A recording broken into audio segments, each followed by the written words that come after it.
Daikaiju Network, where we have a very healthy obsession with kaiju. I am your co-host, Kent, and with me is your other co-host, Jason. How's it going, everyone? So we are here today to discuss the next 3 episodes in our Kamen Rider retrospective. Today we are going to talk about episodes 7 through 9. But before we get into any of that, Jason, any housekeeping? Yes, there is some housekeeping, and I'm going to be putting up this overlay. As far as Daikaiju Network social media, you can find us all in one place at our Linktree URL here, linktree/Daikaiju Network. And the video platforms, YouTube, Twitch, Rumble, and Live. We're live on 3 of the 4 platforms. And as far as Rumble, all the live video will be available on that platform a day after. And as far as audio platforms, we're on Spotify, Apple Podcasts, Google Podcasts, iHeartRadio, as well as TuneIn. And you can find both video and audio episodes on our own website and blogs whenever we get around to those over at DaikaijuNetwork.com. Yeah, one of these days. I have like an idea or two, I think, floating around there. I just haven't done it. But anyway, one of the things I wanted to ask Jason, and I wanted to ask him early in the show because I'm afraid I'm actually going to forget about it at the end of the show, because it is a question that's maybe a bit more appropriate after you've done some discussion of what we're about to do today, which is another block of Kamen Rider episodes. But then I started thinking, I think it is, to some degree, an appropriate question even to begin with, considering he's already seen all of Spectreman. So the question I want to ask you, Jason, is at this very moment, because you've already seen all of Spectreman in the past, and we're 9 episodes deep into Kamen Rider, at this moment in time, is either one of these shows maybe your favorite, or one that you would see yourself potentially going back and watching multiple times in the future? Is there one that you have a particular preference for? I'm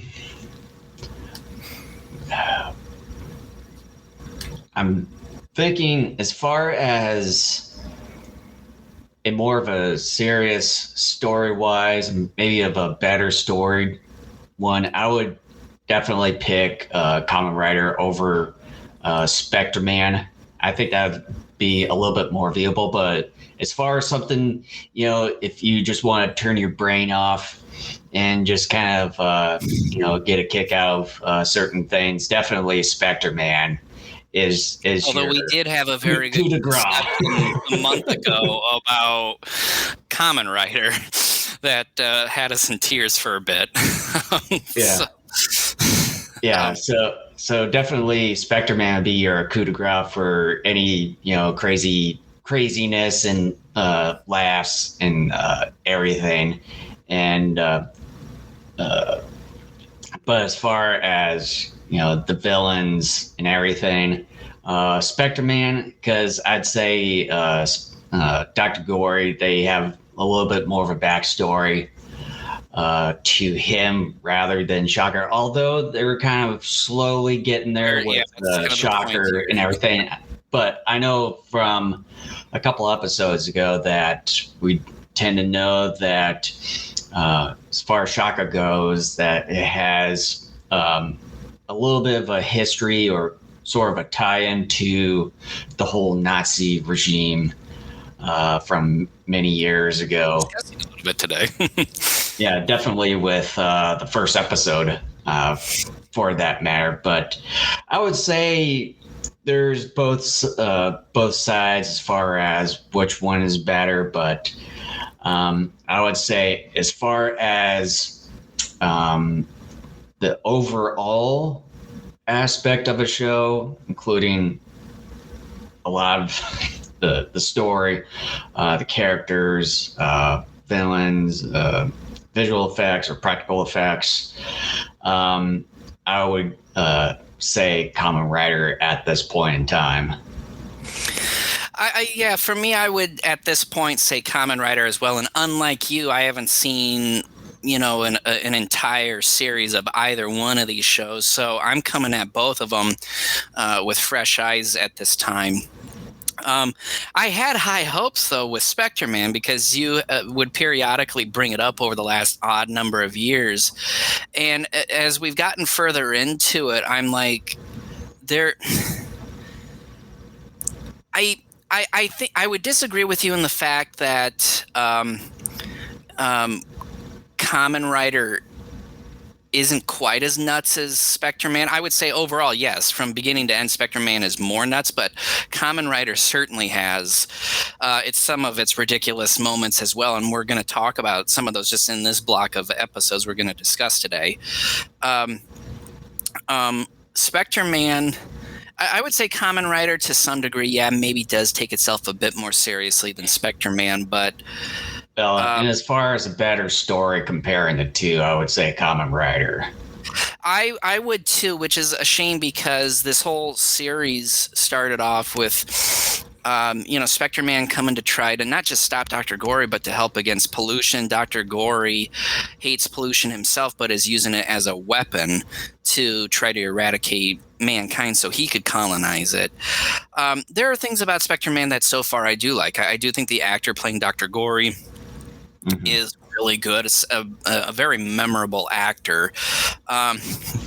Some of the chorus stuff, even though it's so preposterous and downright stupid, I enjoy some of that, even though I shouldn't like it. And to some degree I don't, but because it's so wacky and stupid, I do. But yeah, I would have to say at this very moment in time, we're like 6 episodes into Spectreman, is it? And now we're 9 into Kamen Rider.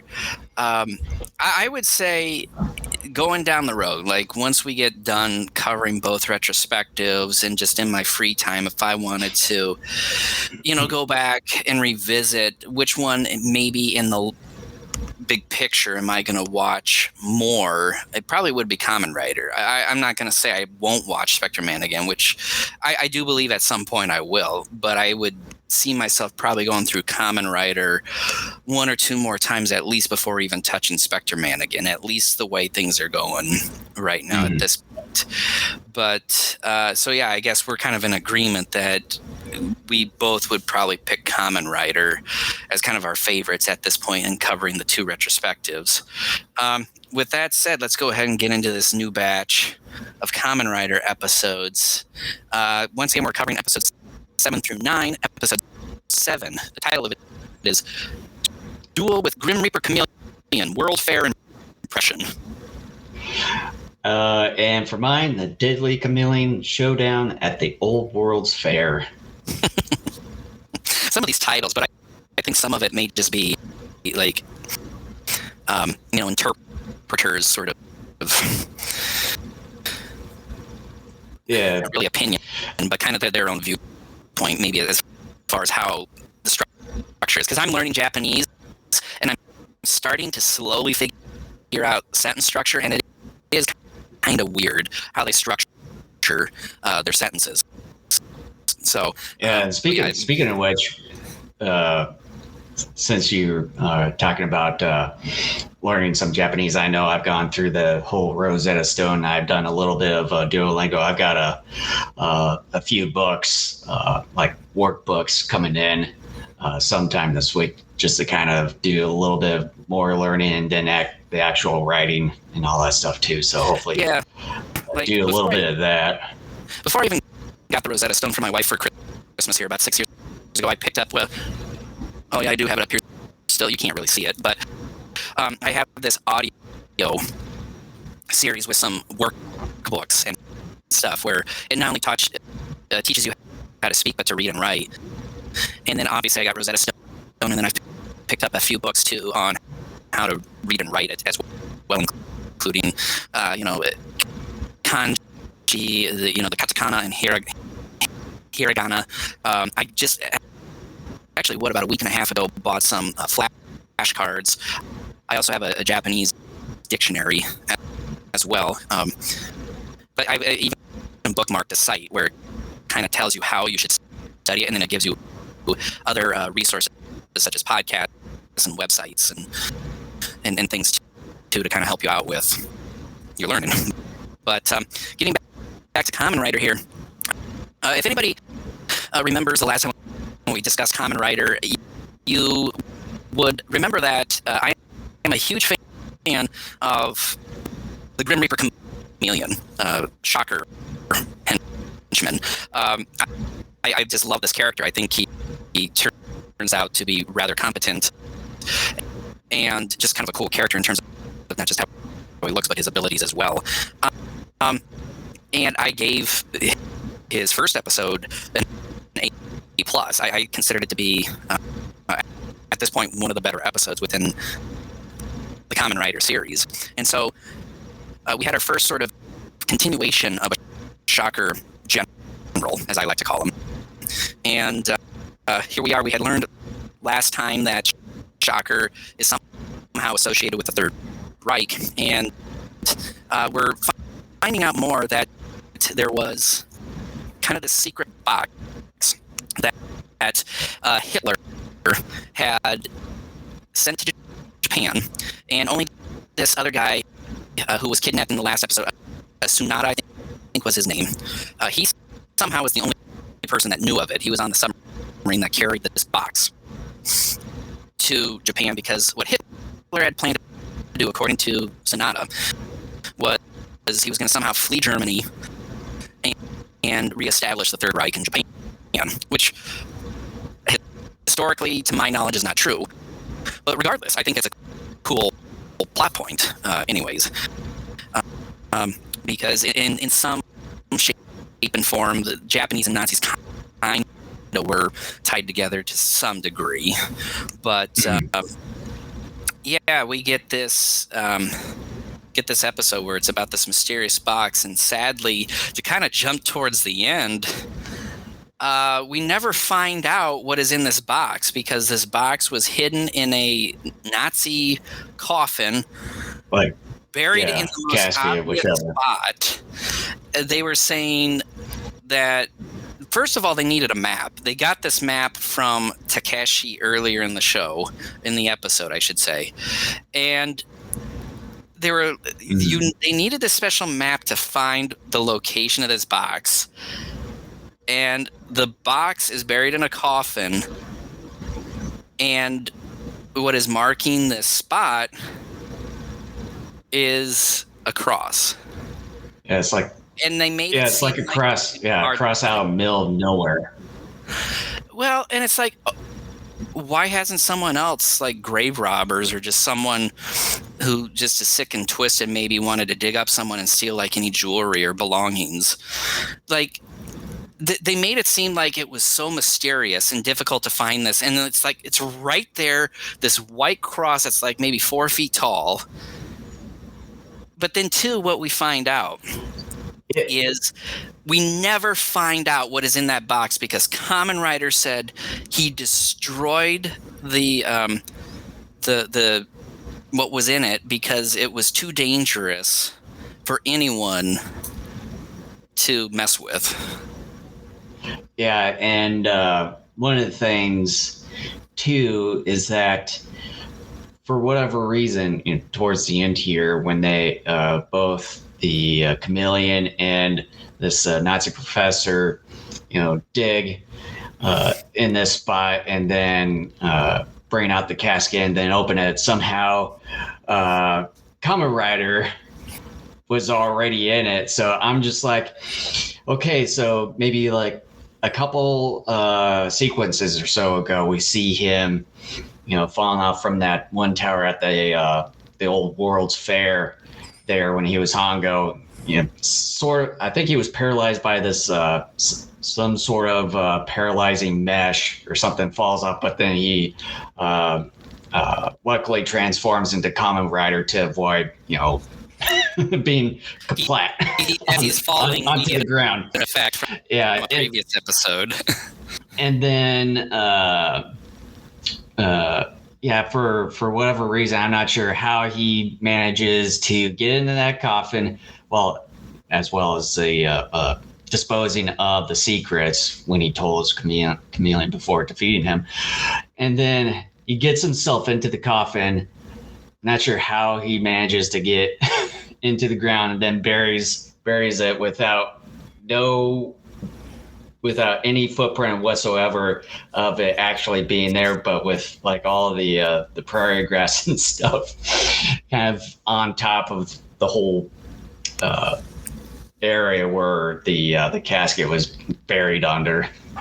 Yeah, I mean that to me is a problem too, but even though as stupid as it is, I'm willing to go with that because in my opinion the plot of this whole story, this 2-episode story that they have, is so interesting that I kind of want to just learn more about what's going on here. And I'm willing to give something, because we always talk about this. We're like, yeah, we're going to nitpick on this podcast because we feel like on some level that's what we need to do in order to kind of let people know what they're getting themselves into.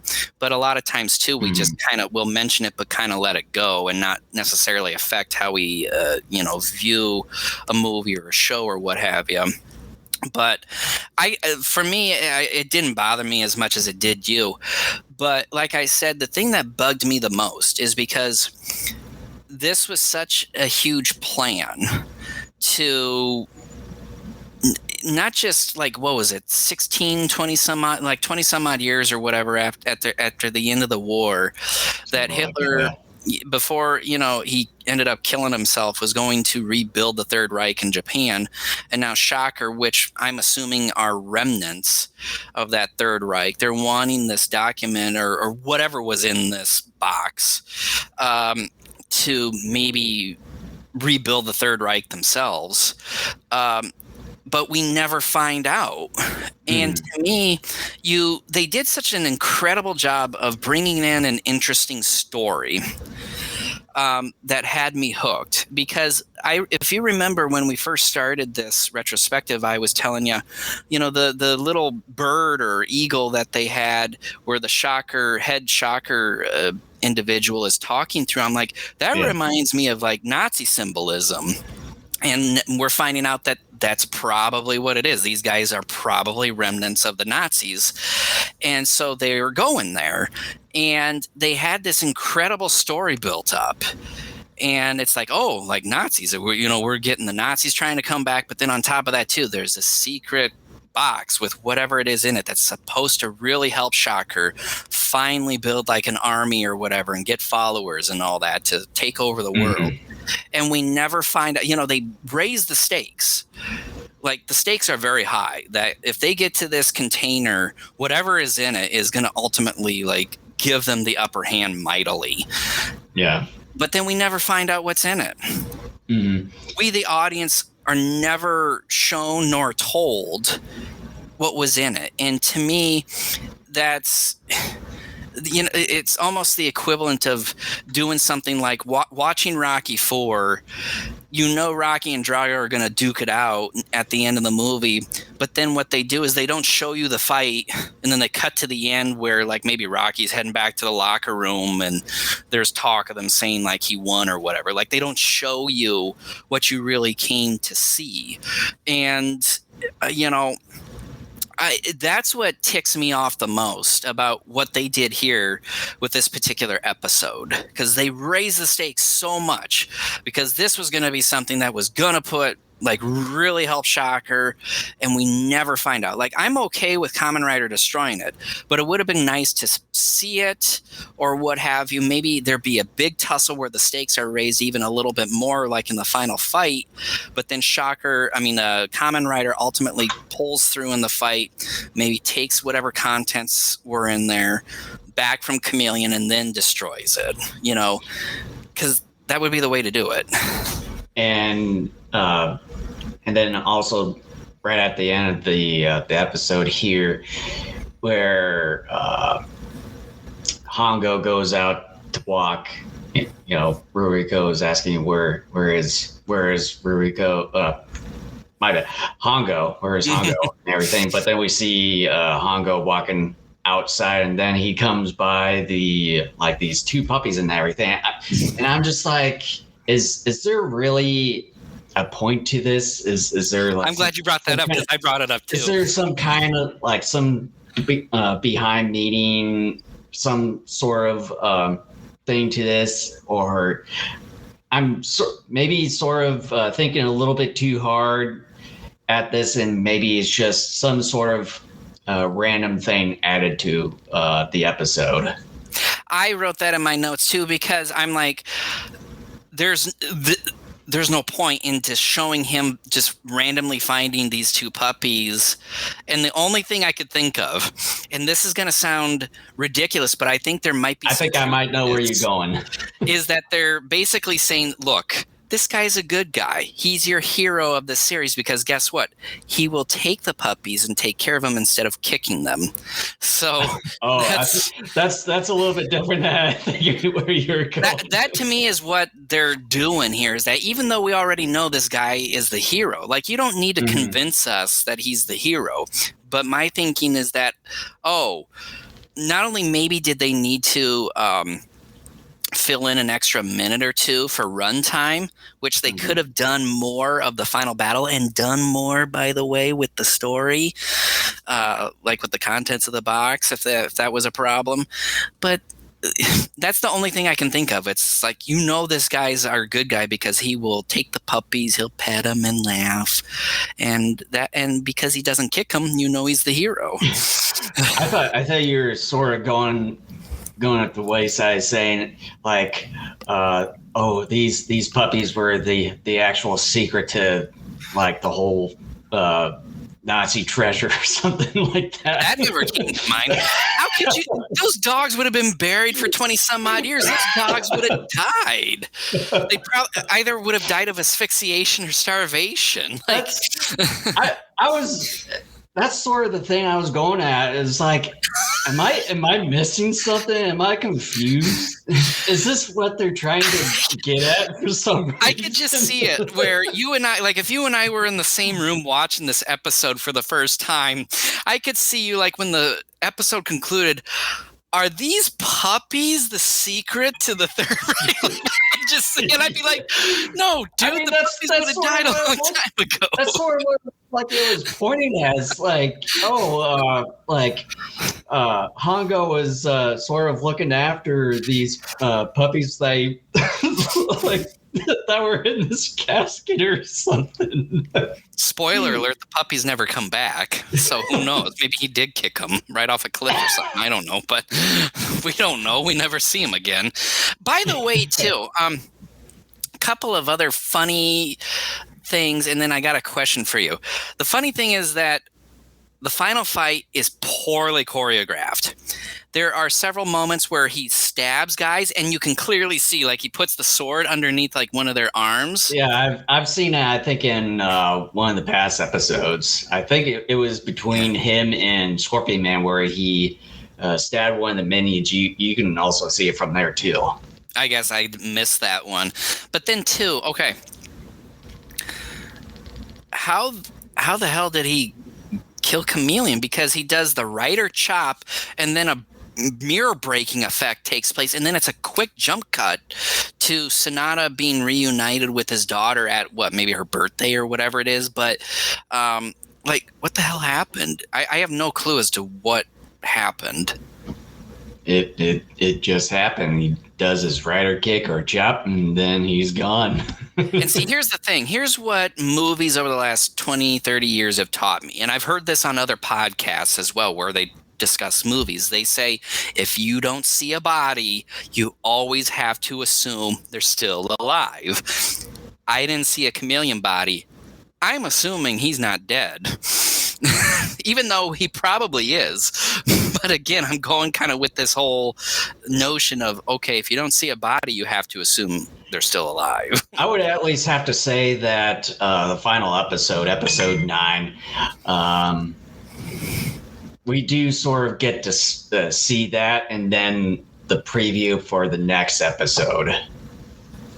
That episode 9 is something else. We'll get to that. But this was something else too. Like, yeah, and then I want to ask you, what did you think of the Rider Death Pit version 2 in this one compared Rider to? Death?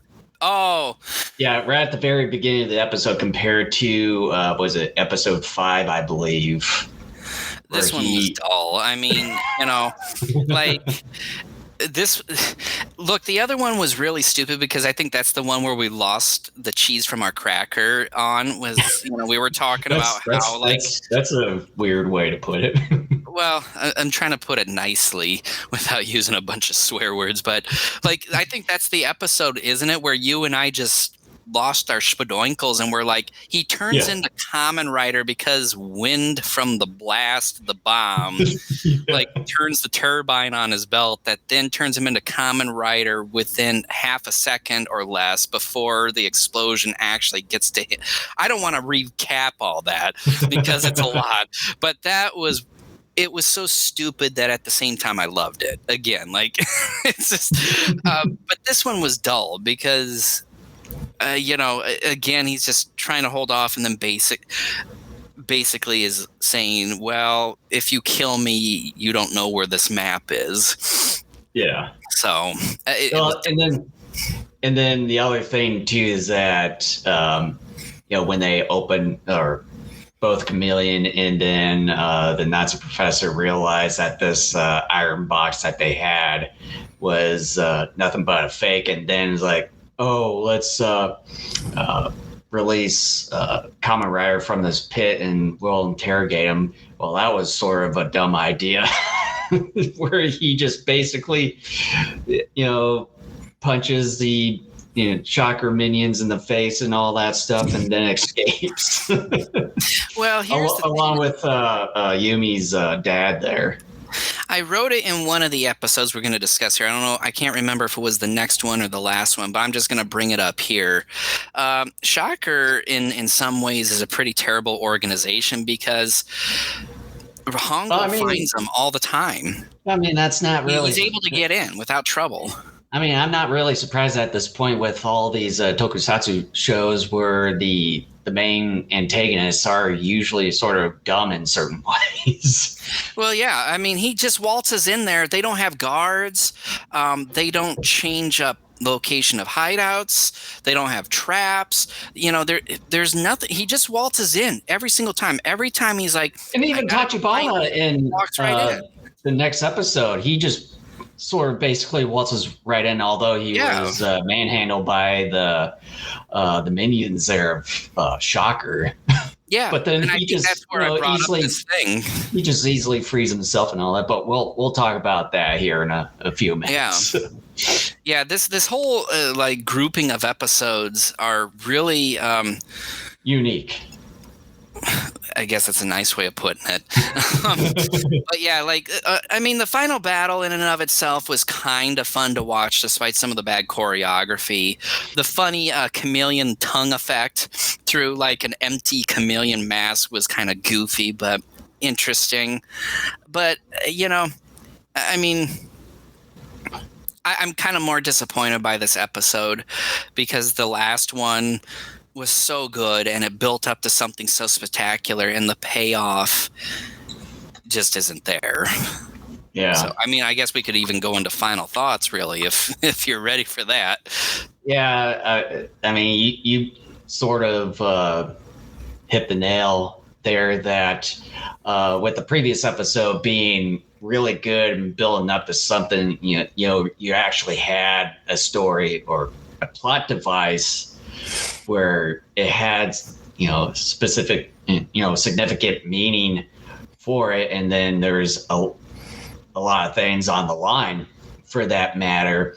And episode 7, it was still built enough on that, but just towards the end, like what we've discussed, that we never get to know what this hidden Nazi secret is.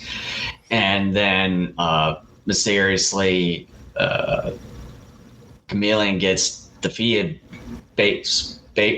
practically off screen and everything. But the story was really good up and towards, I would say, the last few minutes of the episode, and just sort of mysterious things happen, and then a weird thing right at the very end with Hongo with the two pups there, and it's just And the weird jump cut too. Yeah, it's just really weird. So I would give episode 7 of Kamen Rider a B plus.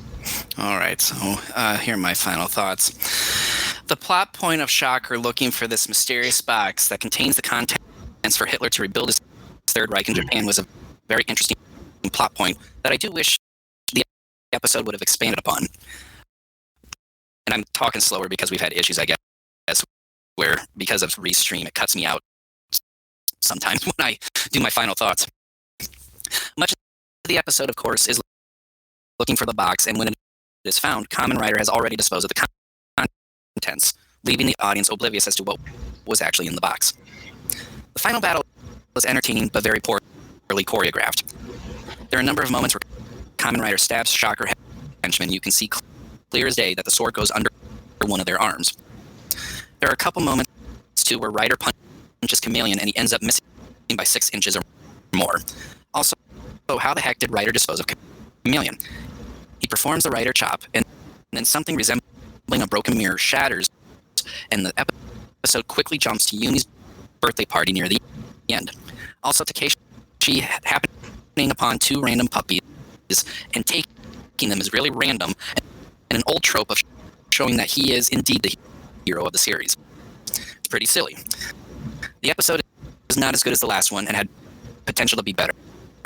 Instead, the writers chose to make the story about a MacGuffin, and the production team put together a fairly sloppy end fight scene with plenty of human skin showing from the chameleon costume. Still fun, but quite a letdown, and I gave it a B. And, alright, moving on to episode 8, titled Strangeness. B-Woman. And for me, the creepy wasp woman. Okay, I'm hoping that this trio of Kamen Rider episodes is maybe, hopefully, kind of the last batch that we get where there's just I don't know what I would describe it as. This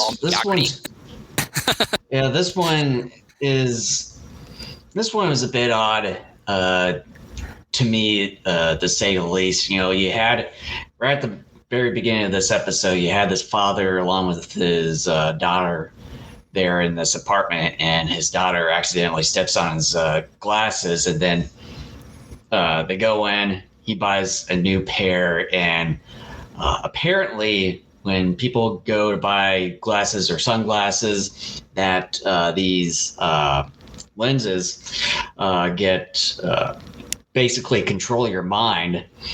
You kind of see these blinking things on like the part of your frames towards the back here, and you see this wasp woman or bee woman, whichever you go with here. I'm just going to go with wasp woman here.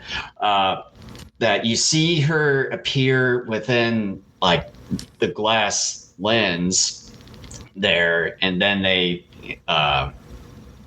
just walk randomly right up to this abandoned building here where they have all these people captured due to these glasses controlling their mind and then forcing them to walk to this abandoned building. And then like for whatever reason that they have them go through toxic gas to see who survives in order to become their minion. I mean, you would think, when you say toxic gas, I mean, you're going to know that I would say 99.999% chance that everyone who gets into the inhales some kind of toxic gas would probably die. Yeah, like this is a very strange episode, and first and foremost, I'm very excited because we get our first female Shocker villain, and there's a part of me that believes maybe the people making this series were a bit misogynist, because B woman, as I'm going to call her, turns out to end up being more or less a sissy type of villain. There is a sequence where Hongo waltzes in to her hideout, and just in his human form, even though I know he's a cyborg, but he's not in his Kamen Rider gear, he takes her on and momentarily defeats her and leaves her sort of incapacitated long enough for him to escape, along with, I think, some of the people that they were trying to gas. And the final fight between her and Kamen Rider is not as interesting because it's short, for starters, and second of all, they make her out to be just not good, really. Like you were saying, one of the things that makes no sense to me is that, okay, they put these glasses from an undercover shocker henchman. Is an eye doctor called an obstetrician? Is that what they're called? I think so. I'm just going to say that is. If I'm wrong, then I'm wrong, and I could be. But anyways, they put these glasses on people, which put them under the control of Shocker. And then they're like, okay, well, first of all, she says, all of you people are weak. I'm going to poison you with toxic gas. Whoever lives will turn out to be a Shocker henchman. And I thought to myself, then isn't it the problem of the individuals handing out the sunglasses that maybe they should have made a judgment call and been like, okay, this person isn't worth it. I'll just give them regular glasses instead of these mind control glasses instead of doing it. But then, okay, even forget that part. Even forget the fact that this boob doesn't know what he's doing. Okay. The fact that you think some people will survive being gassed makes you stupid. Okay, that's just like, I am going to have you all drink DDT, and whichever one of you lives, you're gonna end up being my new Teenage Mutant Ninja Turtle henchman or something like that. Like, foot soldier, something like that. Like something like that. But it's like, okay, do you honestly believe anyone who drinks DDT is going to survive that? Like, it's just not going to happen. Yeah. And another dumb thing. At one point, I think it's during when Hongo is trying to help the people being gassed escape. B-Woman has this stinger syringe, sword or something. But it's like a supposed to be a bee stinger that she like throws at him or something like that. And she was saying, this here will complete your transformation into a cyborg. And I'm like, no, it won't, because in order to be a cyborg, you need to be operated on. You need to physically cut open the person, remove certain things, replace them with mechanical components, and that's how you do it. You don't just like what we've seen in the first episode with Hongo when he was captured. It's either in this episode or the next episode. They capture him again. Yeah, it was next episode. Yeah, when I mentioned earlier, I thought it was going to be this episode. No, it's the episode after this. Episode even there, they're like, we're going to. I think they're in the next episode when they capture him. They're saying we're going to reprogram your mind so you'll actually follow us. And that's when Tachibana just easily waltzed right in. Or we're going to get to that. That episode is some knuck and futz.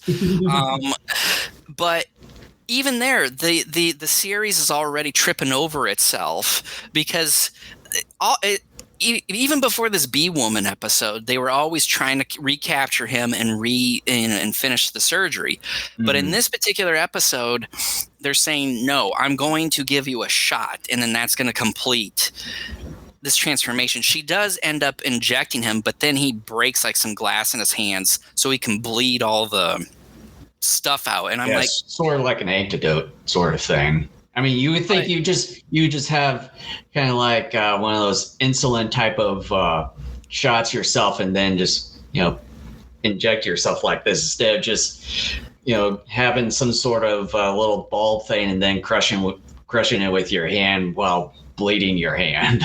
Well, two things. First of all, he shouldn't have anything like that to begin with because, again, you cannot turn into a cyborg through a shot. Second of all, I thought it was just some random glass he had, and he broke it to cut himself so he could bleed out. Like, I sort of thought the same thing too with that, but then I had something in my mind, but now it's starting to leave me at the moment. Shocker's getting to you. Yeah. I think it's my glasses frames starting to control me. Yeah, wait a minute. Here, get closer. Do I see blinking? Uh-oh. In trouble. Uh-oh, SpaghettiOs. Uh-oh, Spadudios. Now I completely forgot what I was going to say. But by the way, the title of the episode on my end, Strangeness, is very appropriate for this episode. This is some crazy stuff. Now I remember what I was going to mention about. It's like, with them as far as the Wasp woman saying, "Oh, this syringe, whatever that she had, will complete your cyborg transformation," and like, and then at that point, how would Hongo have some kind of antidote to negate that sort of thing? Like, how would he know the final thing to complete his cyborg transformation? Again, look, I'm not looking for stellar writing, but I'm looking for not just consistency, but also just not so dumb ideas. Like, I mean, okay, I guess maybe I could go with a shot that turns you into a cyborg if the series coming out of the gate had established that, even though it's really dumb. But if this was a series that set up certain rules in its own universe to where that could happen, then sure, I would go along with it. But those weren't rules that they set up. Because they even were like, okay, you're going to be a cyborg, you have to be operated on. And but I got to get to one of the goofiest parts. It's the end fight with Bee-Woman and Kamen Rider. Question, Jason. Did, in some shots, Bee-Woman look a little different? I think you probably know... I probably know where you're going at. And you probably saw a certain area. Yes. So you're kind of going, first and foremost, several things actually. It's very obvious that Bee-Woman is not being played by the same actress in some of these fight scenes. Whether or not misogyny played a role in this, I don't know. I have a hard time believing they couldn't find some female martial artists or stunt. Well, they probably didn't have any at the time, so I mean, I don't know, but it's very clear in some of the shots, which are farther away shots. Bee-Woman is being portrayed by a dude. First and foremost, no boobs. Okay, no boobs. Second of all, the hips are slim, not wide. Thirdly, there's a penis bulge in the pants at the pants party. And then the other thing was when Kamen Rider was fighting the henchmen there. Do you ever notice sort of the voice layover for some of the henchmen? Yeah, it sounded more like a female voiceover on the henchmen when they tumbled down the hillside there. Then getting beaten up by Kamen Rider. Again, are the even people with the Wasp woman nowhere to be seen up until the final bout between the two? Again, are the people making this series are they trying to say that women are incompetent and stupid and can't do things right? Because that, to me, is kind of a message that they are potentially sending with this episode. It's sort of basically the same thing with all the other Kamen Rider. But this is our first female villain we've had. But it's still the same formula. Not necessarily. We haven't seen anything like this in the series up until now. I mean, I have not seen a woman be portrayed by a man yet up until now in this series. But as far as the formula, like the formula of one-off villains for the Kamen Rider episodes, I mean, it's nothing new. No, but see, that's not my problem. My problem is that they made this particular one-off villain, who just happens to be a woman, they made her out to be weak because, again, Hongo temporarily, just in his human form, took her out earlier in the episode. And then they had a very short end fight between her and Kamen Rider. And in some of those sequences, again, the far shots, this character is being portrayed by a man, and she's quickly disposed of.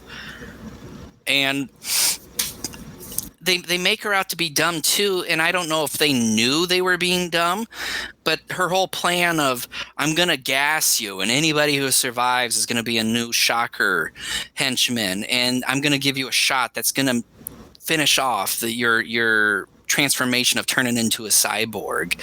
It's all dumb, and it's all being done by a female Shocker general.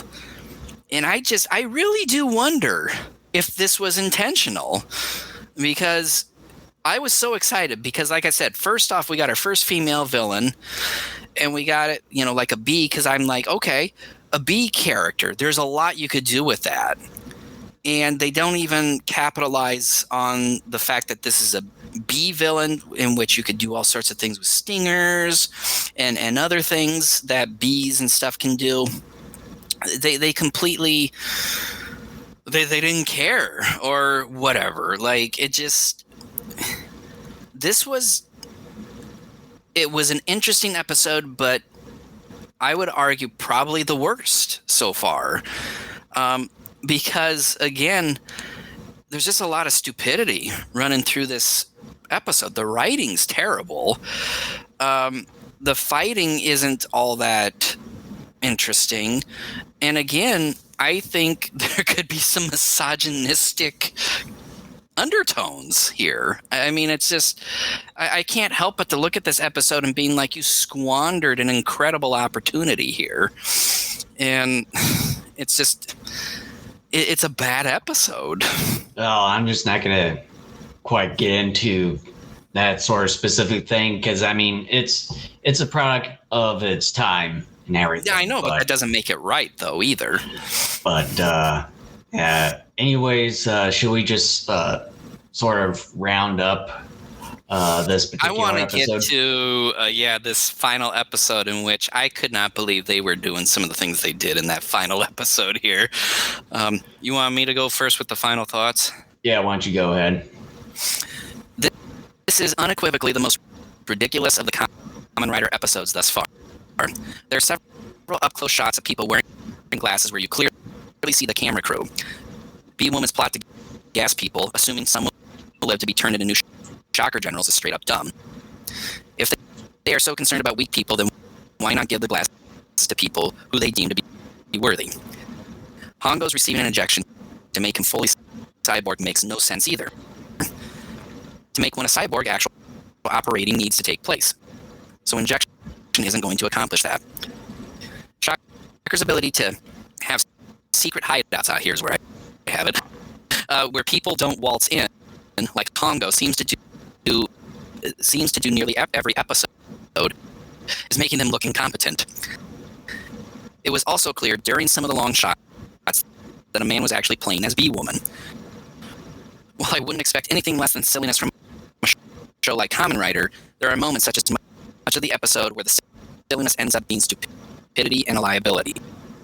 There was so much more they could have done with a B-type villain, and they simply wasted it. I gave it a D-. Wow. So yeah, as far as this one goes, it's a bit of an odd episode here and there, and I mean, it's just a one-off.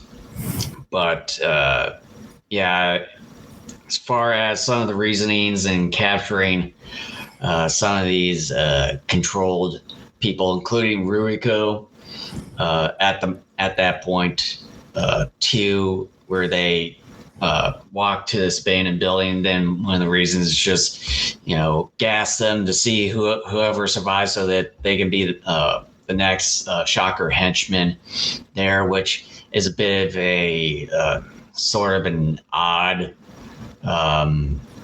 thing to do when they had the ability to just capture people, and it's the same deal with Hongo and one of his friends in the early parts of the series, like a couple or so episodes ago, where they just capture people and turn them into cyborgs.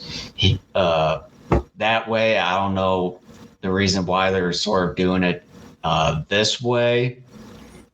Maybe just some sort of experiment. So there's some odd things and things that just don't quite make sense. And yeah, it's just one of those oddities within the series itself, a one-off, the usual one-off thing. So with episode 8, I would give this one a B-. Wow, you're you're more kind to it than I am. All right, let's get into this final episode, which is going to be fun. Titled "The Terrifying Cobra Man," or for me, the Monstrous Cobra Man. Which, interestingly enough, he's not very monstrous, which we'll talk about here in a second. Again, I want to reiterate how much I love Chameleon Man. A Cobra Man, I think he's going to give Chameleon Man a run for his money. I like the look of this villain. He's got some interesting powers, but at the same time, at least in this episode, because he will return for the next episode when we do that block of episodes here in like another month. He's kind of weakened and kind of comes off as a whiner, because what ends up happening at the beginning of this episode is the head individual at Shocker has someone make these fangs, these snake-like fangs for Cobra Man, and he inserts them. And what's supposed to happen is that, I think as he bites down or something, it's supposed to create this gas in one of his arms, similar to what we've seen in characters like Scorpion Man, and I think even Mantis Man, maybe even one or two other villains. He's got an arm that is very characteristic of the type of creature he is. So his right arm is an actual snake. It's a snake head. At the end, he can also stretch out his arm long distances like a snake and like choke people or what have you. But when he bites down on these fangs or whatever, it's supposed to create a deadly gas that comes out of this right snake arm. And the plot initially, starting off with this episode, was that Shocker wants to steal all the gold reserves in all the countries that have them in the world. Yeah. And during their first heist, Cobra Man and his goons are stopped by a German Shepherd. Cobra Man looks like a complete puss. He somehow loses his fangs, and then the rest of the episode ends up being about Cobra Man. Instead of going around trying to rob gold reserves, is looking for his lost fangs. It turns out to be a lost and found episode, so to speak. Yeah. I don't believe it, because I'm like, again, it's sort of like the Chameleon Man 2-part episode, where it's like, okay, you're giving me something that sounds interesting, but then the payoff is not there. But it's even worse here, because what they end up doing is saying, "Oh, okay, we're going to steal gold reserves." They abandon that within the first 5 or so minutes of the episode after he completely fails at his first heist. It's just like, where are my fangs? Like, he just turns out to be an old grump the entire episode because he's harassing this kid and his dad about my fangs were, right there. What'd you do with them? And there's a weird jump cut early in this episode too, where you have the heist. It goes down. Cobra Man and his henchmen, cease the heist and retreat. And we find out that, like, the fangs are somehow missing. Spoiler alert, we find out that they were on top of this German Shepherd's grave all along. But speaking of the German Shepherd, he mysteriously and very abruptly dies. Yeah, that was the one thing I wanted to point out is that, we do get to see the fangs getting dropped within that safe area where he was about to rob the gold reserves and everything there, and then we see the German Shepherd come in and then have Cobra Man escape. And after that, it's like I don't remember Cobra Man uses one arm with the snake head and then biting a German Shepherd, and it just seemed like German Shepherd looked fine and everything, and then mysteriously we hear that this one little boy from the security guard, when Cobra Man interrogates him, and when he sees his room ransacked there, and he's saying that the German Shepherd is getting buried by his son there, and I'm just like, when did this come from? Right. There was nothing indicating that there was anything wrong with the dog. It didn't look like Cobra Man did anything to it. The dog didn't look old. I don't know. And the dog looked perfectly fine. And do you remember the name that they gave that dog? Dummy. Dummy. Okay, these are terrible dog guardians. Why would you name your pet Dummy? Why would you do that? This dog was actually pretty smart. He stopped a shocker general. Although one could argue maybe Cobra Man is not as good as we think he should be. But, I guess we technically should say he was, because the dog went after Cobra Man while he still had his fangs for a moment. But what? And then at the very end of this, when we get to see Kamen Rider defeat Cobra Man and everything, and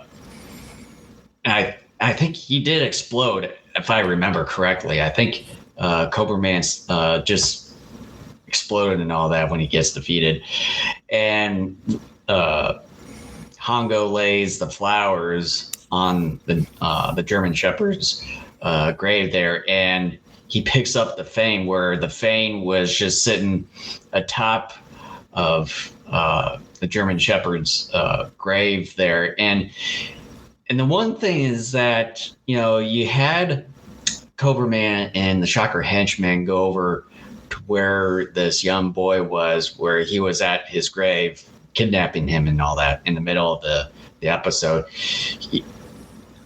You should have had the time to look around the grave and to see the fangs right there, right next to that cross. I mean, this whole block of episodes, as we've talked about, is just one mess of crazy after another, because I want to get to this one thing right now that I laughed at, because I do think it's funny in my own sick and twisted mind, but I couldn't believe they were actually doing it again in a kid's show, where for the final confrontation, Kamen Rider follows Cobra Man to Cobra Man's current hideout, where he's about ready to roast this kid in some red pool of whatever.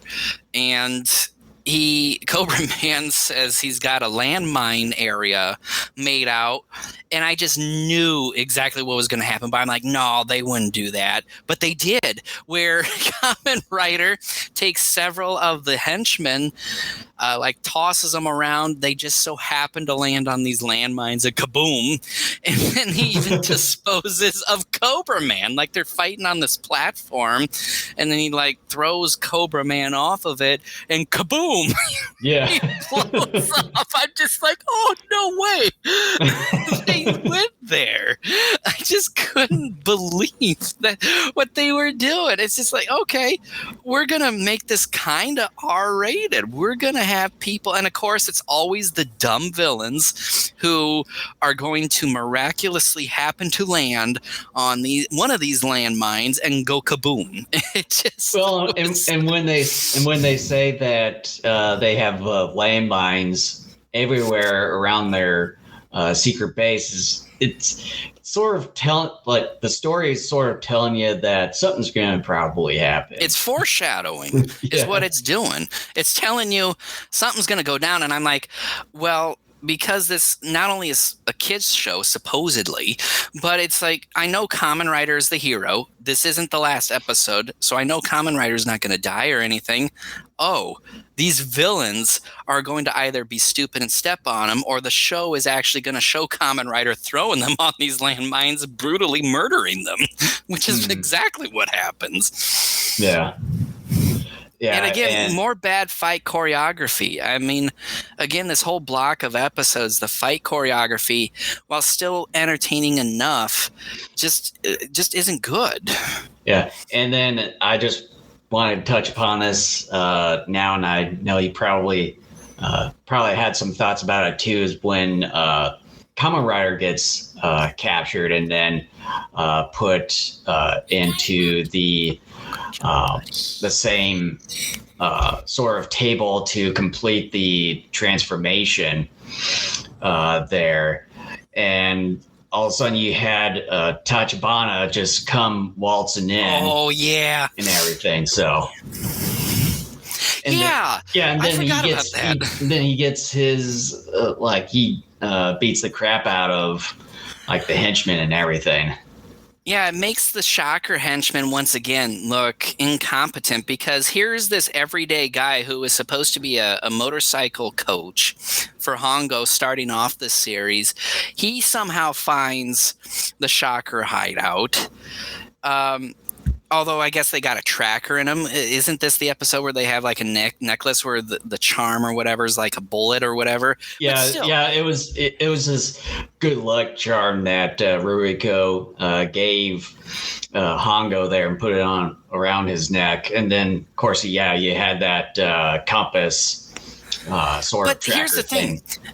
Because as villains, you would want a secret hideout or some hideout that is heavily guarded or armed or something. Shocker, the way it seems to me, is trying to actually hide. And so even if they could track Hongo, like a map or something you're following, you realize, okay, well, something's supposed to be here. Where is it? And maybe it's underground. But then the entrance should be well hidden enough that you still shouldn't be able to find it if you're doing it correctly, which again, Shocker isn't, because he's able to find it and have no problems coming right in. And somehow he's a good enough fighter who misses all of his kicks by a mile and slows him down too, if you notice that, when he gets close enough to the person's body as well. Kamen Rider even does it too. I mean, it's a kid's show, so I know, but it's stuff like that I can sort of tickle in my throat. It's not something that bothers me a whole lot, but if I see it enough, it begins to bother me more, and I will start dinging episodes a little bit for stuff like that if I continue to see it. No, I'm seeing enough of it that I can no longer go with it. No more soup for you. Don't be a so, hypocrite now. no, no. My philosophy has always been I'm willing to go with you unless you either completely go off the rails or if you continue to show some of the same bad stuff over and over again without attempting to fix some of it, and they aren't attempting to fix any of it because like I just said a moment ago, this whole block of episodes, for some reason the choreography has not been very good. And it's very disappointing because this whole series, the first 6 episodes, yeah, it wasn't always great, but it was better. And here we got a block of episodes where it's downright awful. And I just and we started off or left off with a really good episode in episode 6, where you actually had something. Yeah. And episode 7 started out like that, but then in the last few minutes, something sort of happened, and I think it's sort of down treaded into the next 2 episodes. Yeah, I mean, I don't know. I mean, I understand sometimes when you have a TV series, especially one that spans for as many episodes, if not longer, like Kamen Rider, 90 some odd episodes. Yeah, you're going to have some individual episodes that aren't always good, and you may even have stretches where not everything is good, because that's what happens after a while sometimes. Like maybe there could be a stretch of episodes in Kamen Rider to where it almost would feel like, oh God, do we get in the Ultra 7 territory now? This, in some ways, I will say this, in terms of quality control, Kamen Rider is awful compared to Ultra 7. However, Kamen Rider, I think, is more enjoyable to watch than Ultra 7. I will say that.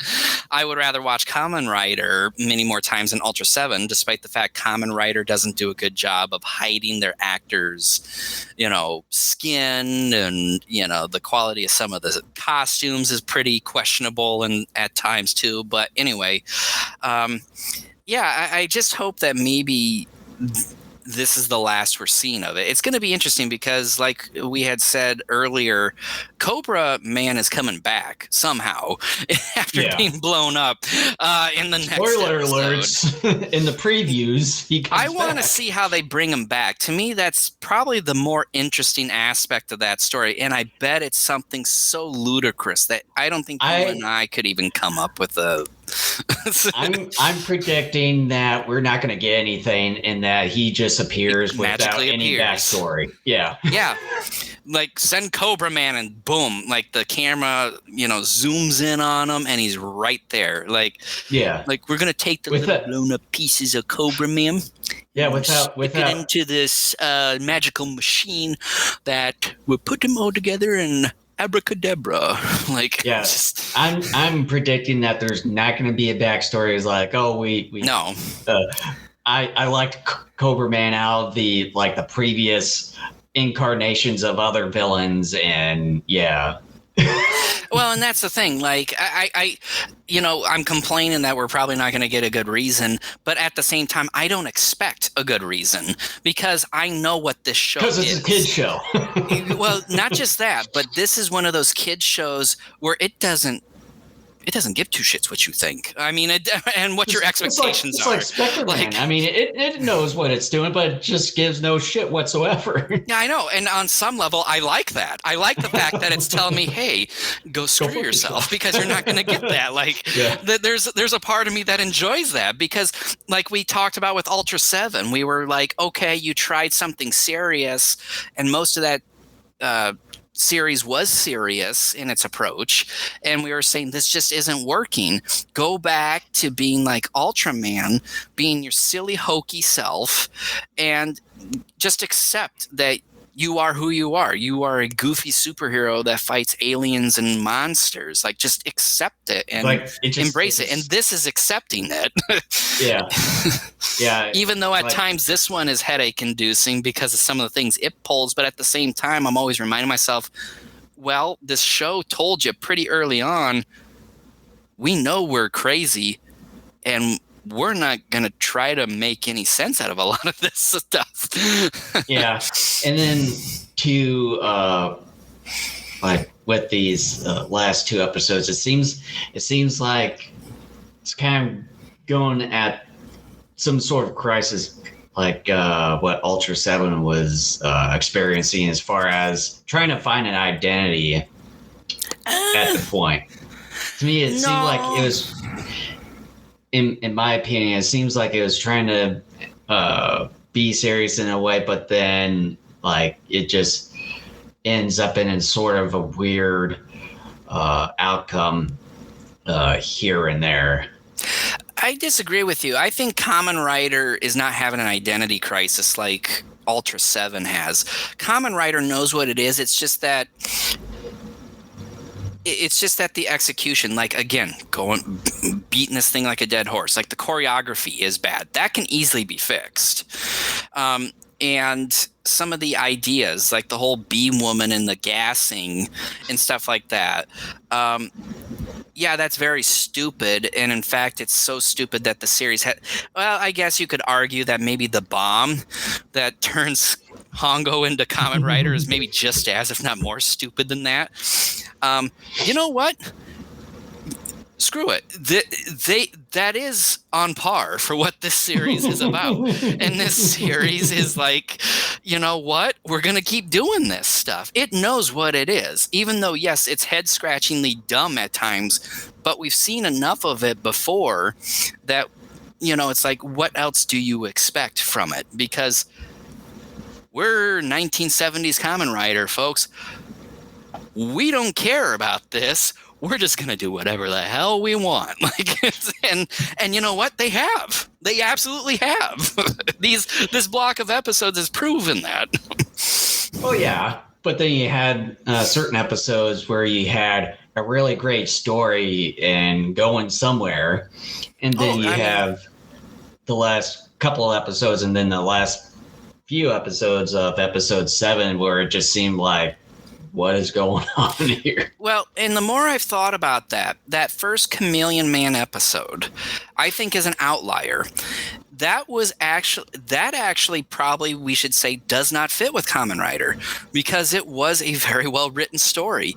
Let's face it. Let's be honest here. Out of the 9 episodes we've seen so far, that probably is the only really well written story out of the batch, and maybe one of the best well-written ones out of the entire series when we're done.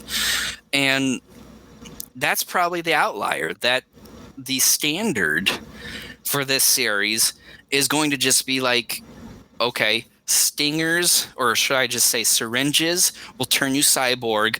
Bombs can turn you into your superhuman cyborg self. People can survive toxic gas. Some can anyways. Dogs mysteriously die for no reason. A Cobra Man ends up being a really big puss, and the Shocker leader doesn't care that he's not doing his job of stealing, you know, more gold reserves. And then you had some kind of chameleon lizard somehow dying screen without any particular reason. And they are telling us to go screw ourselves when we're wondering what's the secret contents for rebuilding the Third Reich in Japan. What else? Tachibana is able to find the Shocker hideout and magically kick ass. I mean, we can go on and on and on. And that first Chameleon Man episode, I think, is an outlier. I think we're going to find out as we continue on with this series. That was one of the rare, if not only, episode that the writers actually had something and they did it well. Whereas most of the time it's like, whatever. And I'm fine with that. I've always said I love a lot of this kooky stuff. But, like, it's the opposite of what happened with us with Ultra 7. Our favorite episodes were the ones in which Ultra 7 went goofy, and there weren't too many of those. The interesting thing here is that, okay, yes, we've definitely recommended and enjoyed some of the kooky Kamen Rider episodes, but we both have said that arguably, so far anyways, the best one was that first Chameleon Man episode where it kind of took itself seriously and actually had something well written and built there. But then it just dropped the ball. It went back, you could say, to its old self in that second parter, and which is disappointing because we had just such high expectations. And I think that was the deal, is that they abandoned the kookiness for something good, which was good and kind of off the beaten path for what this series was known at that point. But then because they couldn't follow through because of either talent or just bad ideas, they let us down. And yeah, but anyways, should we wrap this up and then just sort of close out? Yeah, as far as episode 9 goes, I would say out of the 3 episodes, I would say probably out of the 3 episodes with the villains here, I'd say Cobra Man is probably a bit more unique in this one. He's a bit interesting in a way. Like the design's a little bit different. Like the main head just doesn't quite represent a snake in a way, but it just kind of gives Cobra Man some character in this one. But yeah, just like with episode 8, this one's a bit of a unique, odd, weird one where he had the dog in this one's mysteriously passing away for whatever reason it was, which they did not give us the reason for it. And you had a MacGuffin when it comes to the Fanes, and then Cobra Man just being, kind of the dumb one in the room, just trying to find where the Fanes are. So he interrogates this security guard and then kidnaps this little boy who's the son of this security guard, and things like that. And then he had just weird things happening with exploding henchmen as well as Cobra Man at the very end. Tachibana just waltzing right in, beating a lot of the henchmen too. So it's a really crazy episode. And then we're not going to see the last of Cobra Man after this. So with episode 9, I would at least give this one a B. All right. What in the world is going on with this episode? What starts out as Shocker planning to steal the world's gold reserves turns into an episode where Cobra Man is threatening a kid because he lost his fangs in the first gold heist attempt, where the kid's dog, who's named Dummy for some awful reason, thwarts Cobra Man's attempt to steal the gold. Then there's some weird cut that feels like footage is missing, because we find out Cobra Man's fangs are missing and the dog has quickly and mysteriously died for some unknown reason. The fight choreography once again is pretty bad. Too many kicks are slowed down and not even coming close to making it appear they're coming into contact with their target. Not to mention, we have numerous villains, including Cobra Man, fall prey to his own landmine field. People are being blown up by landmines in a show made for kids. But don't worry, folks. Cobra Man will be back in next week's episode when he's revived. With that said, I do like the design and execution, as actual execution, of Cobra Man. This is a villain that comes off relatively competent, minus his obsession with tracking his fangs. His snake arm and poison gas, when he has the fangs, make him deadly and a worthy adversary for Kamen Rider. Alas, though, the Rider kick is the main reason why Cobra Man ultimately goes down. This is becoming predictable. A decent episode that becomes preposterous very fast with some poor choreography, a weird jump cut moment, and people being blown up by landmines. I gave it a C. Wow.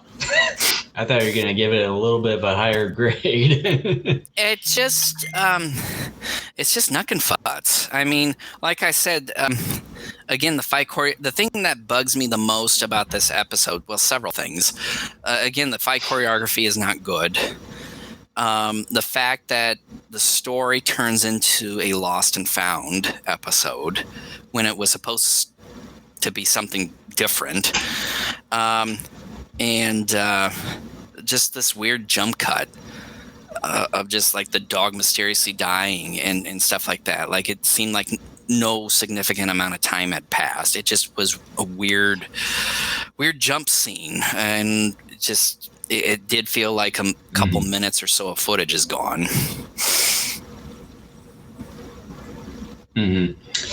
Yeah. So other than that, anything else before we wrap up? Let people know we, instead of the 23rd, we're actually coming back the 30th of October for our next episode, where we're going to review episodes 7 through 9 of Spectreman. And because I got some family coming in the weekend of the 22nd, it's just better if we moved it. So things are going to get pushed an extra week. So there's that. Yeah, so yeah, we're gonna be back in 3 weeks instead of our usual every other weekend on that. And also, if you're watching us on YouTube, if you see a red button down below, make sure to hit that subscribe button, as well as smash that like button as well below the video. Don't smash it too hard. You might want to use it again. Yeah, definitely. And then for other social media, you can find Daikaiju Network everywhere on our Linktree page, right there on the screen, Linktree/Daikaiju Network.